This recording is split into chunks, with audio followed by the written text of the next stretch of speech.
Back in 2010, my grandmother fell ill in August and she died in December. My grandmother was in a council bungalow, and the council agreed if we moved her stuff out quickly, we wouldn't have to pay the notice on her rent for the council house. So over dinner, my mum was like, "Well, do we need to get a skip in?" And my dad said to get a skip in. My mum was like, "I don't really want to throw her lifelong possessions." She had no money. And she wanted to throw her lifelong possessions away. So my wife over dinner just said, "Don't worry, we'll list it on eBay." And I remember glaring at her across the table, knowing nothing about eBay, thinking, "What are you talking about?" As it happens, in January, all of my nan's stuff from her flat was in my flat. And we spent every evening photographing it and trying to write a description to what was ornaments and bric-a-brac from my nan's flat, and we started listing it onto eBay. The best things that happened from that was we took about £1,000, and I was absolutely shocked. And we started going to car boot sales, a bit of a Dow Boys moment, walking around car boot sales and just buying stuff and selling it. And eventually we turned to health and beauty. And then in 2011, we turned £90,000, suddenly realised we needed to become a company. We became a company in March 2012.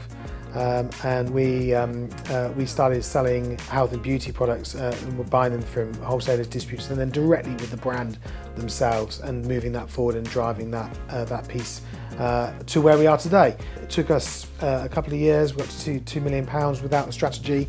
Started our strategy at 2 million, and today we've never taken a loan, investment, overdraft. And we did go from £10 to 10 million in 10 years without any loans or any investments whatsoever. And now we're on a different path. We're on a path to see if we can hit the 50 million in a few years' time. International sales came really early for us, actually. One of our very first products that we sold on eBay sold into Brazil. So we already knew, we weren't trying to sell internationally, but we already knew that there was an international market out there. So I think you fast forward probably 18 months into our journey, and we were approached by Amazon to expand our portfolio into Germany. And we realised that there was plenty of sales and opportunity to be had here. And then we just started adding more and more opportunities. So second came the USA, and when we had that moment of the American market is embracing everything that we're selling and everything we're doing, then everything else just came forward from there. And I think now we're in 18 countries. What are the main sort of advantages you think Sole Retail has gotten from selling to so many markets? So growth is number one. You are selling to the world. So therefore, the number of people that we are hitting, so our company hits 7 billion hits a month on the sites that we sell on. Of that 7 billion, nearly 3.5 billion of that's coming from America. Only 420 million are coming from the UK.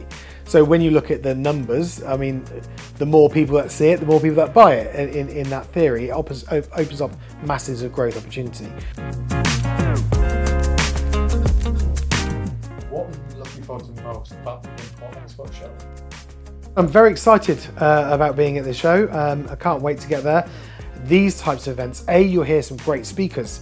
The speakers aren't holding back, I'm not holding back, no one's holding back from there.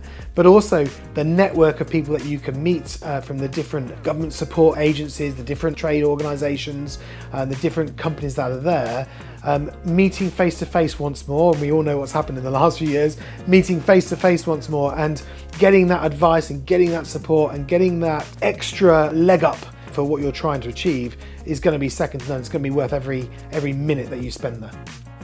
If you're looking to start a business or you're looking to grow your business on an exporting basis, then my advice is keep it simple. Always get your home market right first. Always look at where your big wins are. Do your research. Understand how you're going to move product if you need to move product. How your service, if it's service, relates to that person and that market. And once you've done it, you've got to go for it and you've got to push. It's not going to fall on your lap. It's not going to happen overnight, but you've got to push and you've got to be sensible. But we've grown organically through no funding. So therefore it can be done, but you've got to pace yourself. You can't suddenly open up 15 different markets and spread yourself too thinly, it won't work.